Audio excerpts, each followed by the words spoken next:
Chapter 17, Astral Journey, Example, How to do it, How to verify your experience. Karasara. Do what thou wilt shall be the whole of the law. There is no better way of training the memory than the practice of the Holy Kabbalah. The whole mechanism of memory depends on joining up independent data. You must go on adding a little to little, always joining the simple impressions by referring them to others which are more general, and so on until the whole of your universe is arranged like the brain and the nervous system. This system in fact, becomes the universe. When you have got everything properly correlated, your central consciousness understands and controls every tiniest detail. But you must begin at the beginning. You go out for a walk, and the first thing you see is a car, that represents the Atta 7, the chariot, referred to Cancer. Then you come to a fishmonger, and notice certain crustacea, very malachostomous. This comes under the same sign of Cancer. The next thing you notice is an amber-colored dress in Swan and Edgar's. Amber also is the color of Cancer in the King's scale. Now then you have a set of 3 impressions which is joined together by the fact that they all belong to the Cancer class. Experience will soon teach that you can remember all 3 very much more clearly and accurately than you could any one of the 3 singly. You have not increased the burden on your memory, but diminished it. What you say about tension and eagerness and haste is very true. See the Book of the Law, Chapter 1, 44. For pure will, unassuaged of purpose, delivered from the lust of result, is every way perfect. This, from a practical point of view, is one of the most important verses in the book. The unusual word unassuaged is very interesting. People generally suppose that will is the slave of purpose, that you cannot will a thing properly unless you are aiming at a definite goal. But this is not the case. Thinking of the goal actually serves to distract the mind. In these few words is included the whole method without all the bombastic piety of the servile doctrine of mysticism about the surrender of the will. Nor is this idea of surrender actually correct. Their will must be identified with the divine will, so called. One wants to become like a mighty flowing river, which is not consciously aiming at the sea, and is certainly not yielding to any external influence. It is acting in conformity with the law of its own nature, with the Tao. One can describe it, if necessary, as passive love, but it is love, in effect, raised to its highest potential. We come back to the same thing. When passion is purged of any lust of result, it is irresistible, it has become law.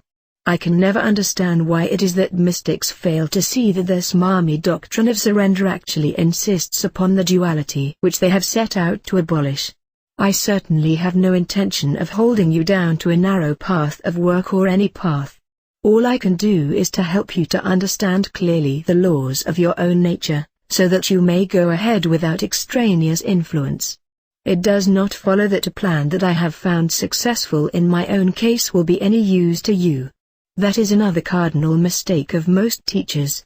One must have become a master of the temple to annihilate one's ego.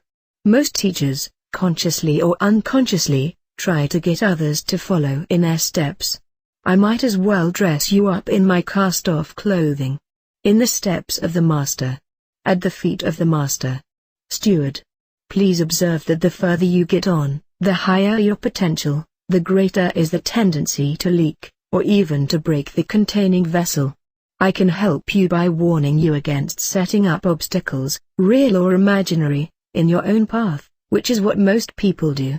It is almost laughable to think that the great work consists merely in letting her rip, but karma bumps you from one side of the toboggan slide to the other, until you've come into the straight.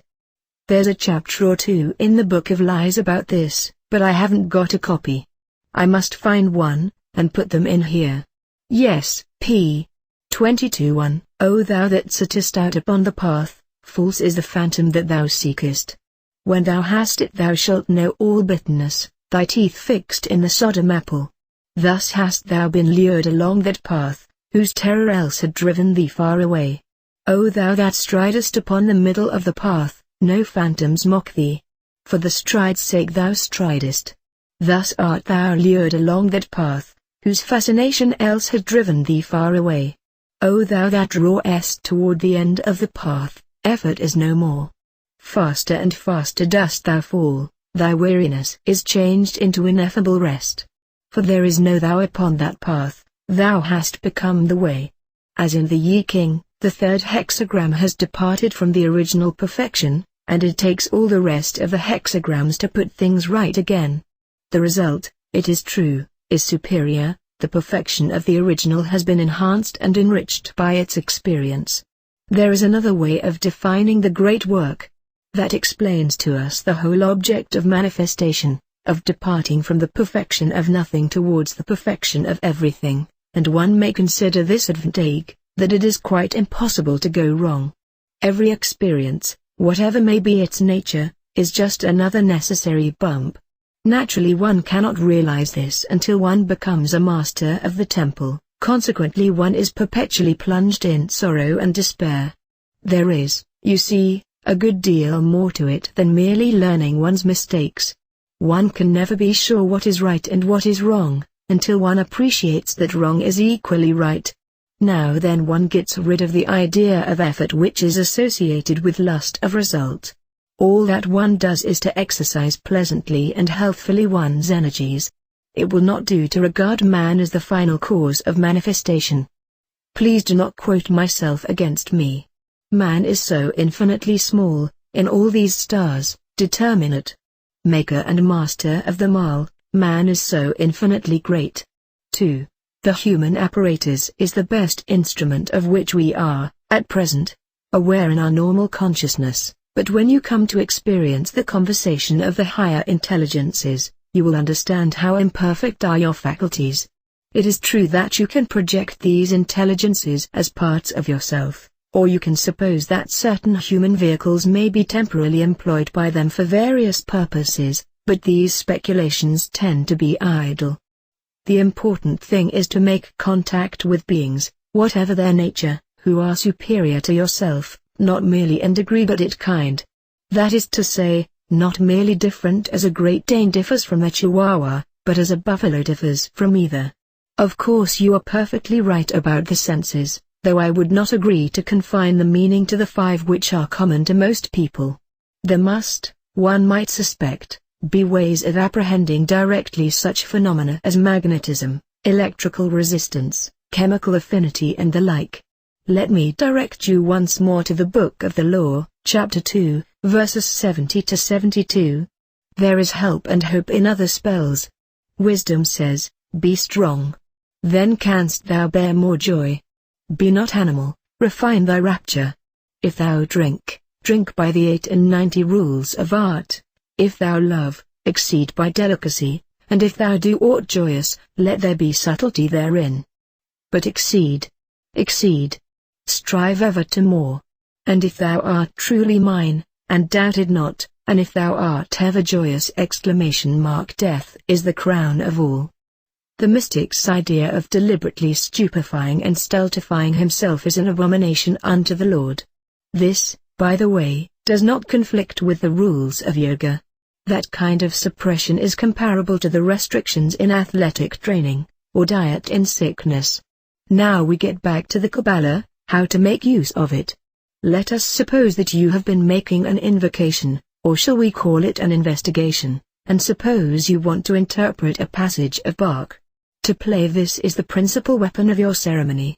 In the course of your operation, you assume your astral body and rise far above the terrestrial atmosphere, while the music continues softly in the background. You open your eyes, and find that it is night. Dark clouds are on the horizon, but in the zenith is a crown of constellations. This light helps you, especially as your eyes become accustomed to the gloom, to take in your surroundings. It is a bleak and barren landscape. Terrific mountains rim the world. In the midst looms a cluster of blue-black crags. Now there appears from their recesses a gigantic being. His strength, especially in his hands and in his loins, is terrifying. He suggests a combination of lion, mountain goat and serpent, and you instantly jump to the idea that this is one of the rare beings which the Greeks called chimera. So formidable is his appearance that you consider it prudent to assume an appropriate god form. But who is the appropriate god? You may perhaps consider it best, in view of your complete ignorance as to who he is and where you are, to assume the god form of Harpocrates, as being good defense in any case, but of course this will not take you very far. If you are sufficiently curious and bold, you will make up your mind rapidly on this point. This is where your daily practice of the Kabbalah will come in useful. You run through in your mind the 7 sacred planets. The very first of them seems quite consonant with what you have so far seen. Everything suits Saturn well enough. To be on the safe side, you go through the others, but this is a very obvious case. Saturn is the only planet that agrees with everything. The only other possibility will be the Moon, but there is no trace noticeable of any of her more amiable characteristics. You will therefore make up your mind that it is a Saturnian god form that you need. Fortunate indeed for you that you have practiced daily the assumption of such forms. Very firmly, very steadily, very slowly, very quietly, you transform your normal astral appearance into that of Sebek. The Chimera, recognizing your divine authority, becomes less formidable and menacing in appearance. He may, in some way, indicate his willingness to serve you. Very good, so far, but it is of course the first essential to make sure of his integrity. Accordingly you begin by asking his name. This is vital, because if he tells you the truth, it gives you power over him. But if, on the other hand, he tells you a lie, he abandons for good and all his fortress. He becomes rather like a submarine whose base has been destroyed. He made you a lot of mischief in the meantime, of course, so look out. Well then, he tells you that his name is Ottilia. Shall we try to spell it in Greek or in Hebrew? By the sound of the name and perhaps to some extent by his appearance one might plump for the former, but after all the Greek Kabbalah is so unsatisfactory. We give Hebrew the first chance. We start with Anteth Yod Lamed Yod Aleph He. Let us try this lettering for a start. It adds up to 135. I dare say that you don't remember what the Sefer Sepharoth tells you about the number, but as luck will have it, there is no need to inquire, for 135 equals 3 by 45. 3 is the number, is the first number of Saturn, and 45 the last. The sum of the numbers in the magic square of Saturn is 45, that corresponds beautifully with everything you have got so far, but then of course you must know if he is one of the believing jinn. Briefly, is he a friend or an enemy? You accordingly say to him the word of the law is. It turns out that he doesn't understand Greek at all, so you are certainly right in choosing Hebrew. You put it to him, what is the word of the law? And he replies darkly. The word of the law is Thora. That means nothing to you, anyone might know as much as that, Thora being the ordinary word for the sacred law of Israel, and you accordingly ask him to spell it to make sure you have heard aright, and he gives you the letters, perhaps by speaking them, perhaps by showing them, Teth, Resh, N. You add these up and get 279. This again is divisible by the Saturnian 3, and the result is 93, in other words, he has been precisely right. On the plane of Saturn one may multiply by 3 and therefore he has given you the correct word Thelema in a form unfamiliar to you. You man now consider yourself satisfied of his good faith, and may proceed to inspect him more closely. The stars above his head suggest the influence of Bina, whose number also is 3, while the most striking thing about him is the core of his being, the letter Yod. One does not count the termination R. Being a divine suffix, it represents the inmost light and the outermost light. This Yod, this spark of intense brilliance, is of the pale greenish gold which one sees, in this world, in the fine gold leaf of Tibet. It glows with ever greater intensity as you concentrate upon observing him, which you could not do while you were preoccupied with investigating his credentials. Confidence being thus established, you inquire why he has appeared to you at this time and at this place, and the answer to this question is of course your original idea, that is to say, he is presenting to you in other terms that mountainous fugue which invoked him. You listen to him with attention, make such inquiries as seem good to you, and record the proceedings. The above example is, of course, pure imagination, and represents a very favorable case. You are only too likely, and that not only at the beginning, to meet all sorts of difficulties and dangers. Love is the law, love under will. Fraternally, 666.